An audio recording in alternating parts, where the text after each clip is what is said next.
Damn. You okay? Emma, come here, come here, come here, come here. Nice hot water. Calm down, calm down. There you go. Right, nice hot water. Go, Philippe. Alors, qu'est-ce qu'une brûlure? Une lésion de la peau, des voies aériennes ou des voies digestives. Et elle peut être provoquée par différentes causes, on va le voir juste après. Ce qui est important en secourisme, c'est d'arriver à séparer les brûlures en deux catégories. Soit les brûlures simples, soit les brûlures graves.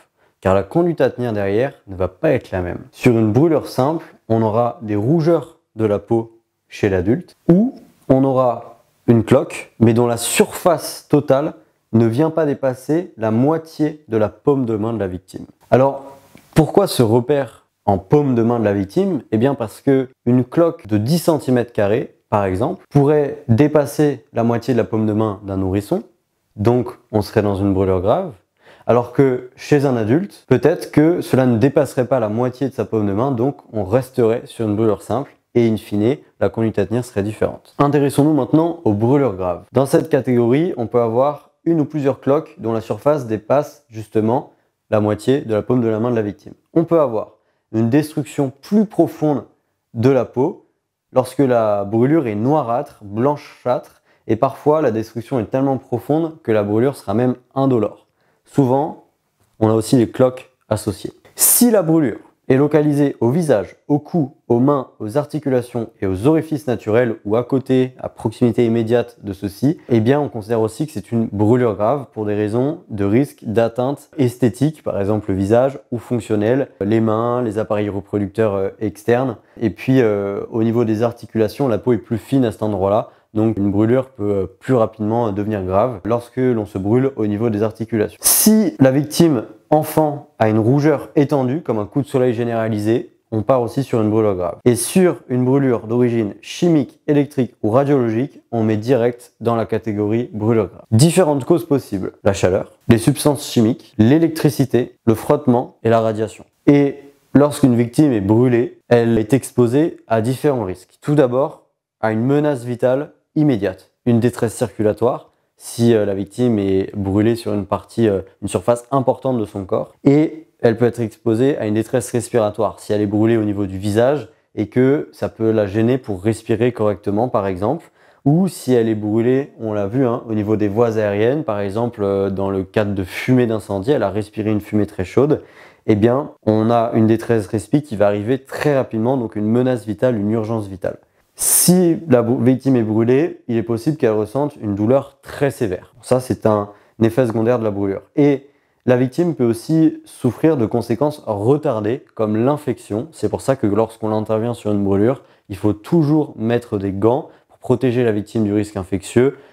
Je l'ai répété, je pense, suffisamment de fois. Dans votre trousse de secours, il vous faut plusieurs paires de gants. Un risque aussi, ce sont les atteintes fonctionnelles et les atteintes esthétiques, on l'a vu en parlant des blessures au niveau du visage, des mains, des orifices naturels, etc. Maintenant, il est temps de nous intéresser aux détails de la prise en charge d'une victime brûlée simplement et brûlée gravement. Ça va? Qu'est-ce qui t'arrive? J'ai brûlé avec de l'eau. Ok. Ce qu'on va faire, on va aller mettre de l'eau tempérée dans les toilettes, ok? Ça va te faire du bien.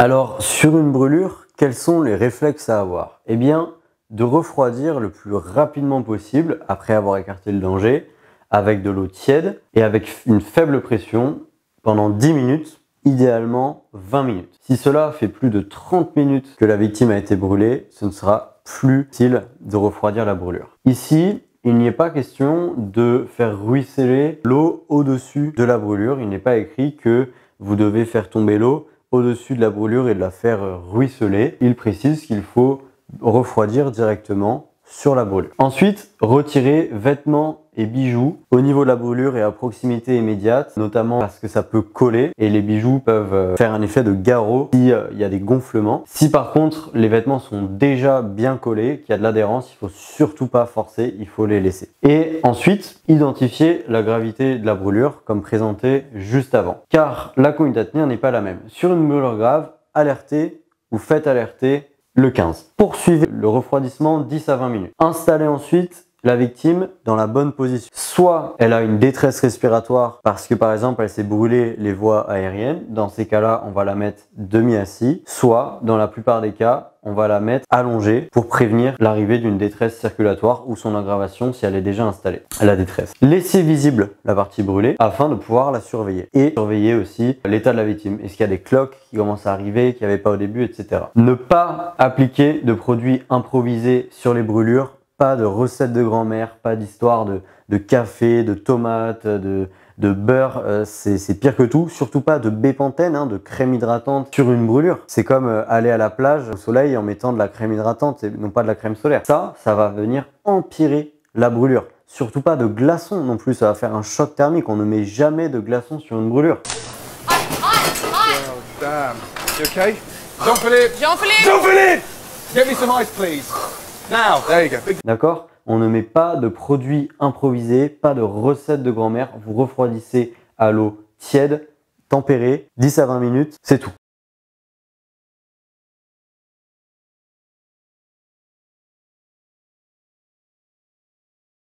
Et par contre, vous pouvez utiliser des compresses d'hydrogel qui sont prévues à cet effet. Dans la vidéo suivante, je vais vous montrer comment est-ce qu'on pose une compresse d'hydrogel. Ça, c'est possible de le faire. C'est accessible au grand public, c'est en vente libre. Et ça peut être une bonne manière de refroidir une brûlure si de l'eau courante n'est pas disponible immédiatement. Par exemple, vous êtes au milieu de la montagne. Si la victime a été brûlée à cause d'un produit chimique, eh bien, protection plus. On fait attention, nous, sauveteurs, à pas nous brûler davantage. Et on fait attention à ce que la victime ne se brûle pas elle-même davantage. Si le flacon de produit chimique est encore renversé, si le produit est ici, on va pas faire pencher la main comme ça avec l'eau qui coule comme ça, sinon ça va continuer à répandre le produit. Et on va rincer abondamment la zone brûlée et immédiatement. Si la projection a lieu sur des vêtements ou de la peau, l'ensemble du corps de la victime doit être rincé et les vêtements imbibés de produits doivent être ôtés sous l'eau. En cas de projection dans l'œil, l'œil atteint doit être rincé en veillant à ce que l'eau de lavage ne coule pas dans l'autre œil.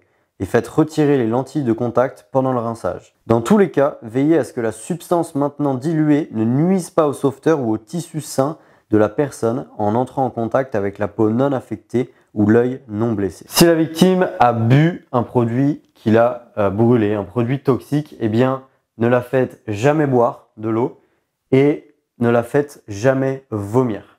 Ça va empirer les choses. Si vous lui faites boire de l'eau ou du lait ou autre recette de grand-mère, eh bien vous allez diluer encore plus le produit dans son ventre. Si vous la faites vomir, eh bien le produit qui a fait de gros dégâts en rentrant une première fois va refaire des dégâts en ressortant du corps. C'est comme retirer le couteau d'une plaie.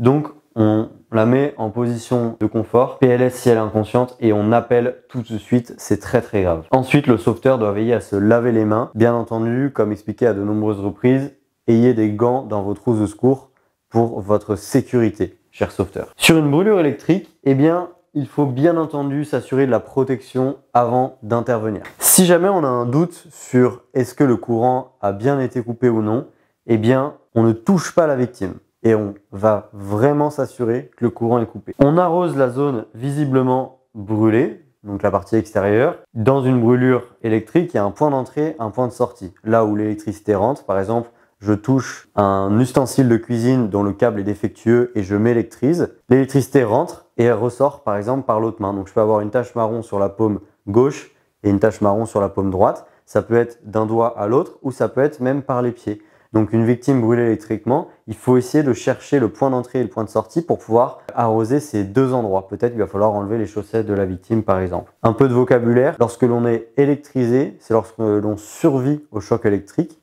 Alors que lorsque l'on est électrocuté, c'est que l'on meurt soit immédiatement, soit dans les heures qui suivent à un choc électrique. Et ensuite, alertez ou faites alerter le 15. Sur une brûlure interne par inhalation de vapeur chaude ou caustique, eh bien, si la victime a des difficultés à respirer, ce qui sera très probable, asseyez-la. La position assise ou demi-assise, c'est toujours la position d'atteinte d'une détresse respiratoire. Et alertez ou faites alerter.